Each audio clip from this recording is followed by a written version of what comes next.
Michael, right now, I feel like everywhere we look on the news has been dominated by the situation happening in Iran. We know this NATO summit is happening. Ukraine was meant to be heavily up there on the agenda, but I think it's possibly overshadowed now. I don't see how it cannot be overshadowed. Yeah. I think you and I disagree with this. You don't think that Trump will go to NATO. I don't think Trump will go to NATO. No, I can't.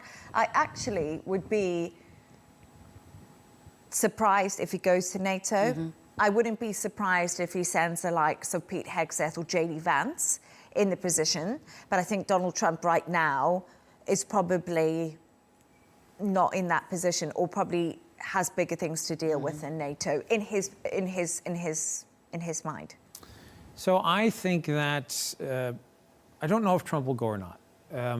I also think that for NATO leaders, it will be disappointing if he doesn't go, because having an opportunity to speak to the vice president, I don't think is the same, because that would assume that the vice president would go back and tell Donald Trump, and I don't know that the president would necessarily care what his vice president has to say.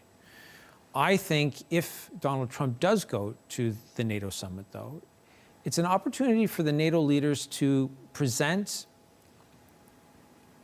a scenario where they can somehow explain to Donald Trump that the threat that Israel and the U.S. felt from Iran, and the wider global community as well, because of the potential of a nuclear weapon, that's what Europe feels by Russia and Vladimir Putin.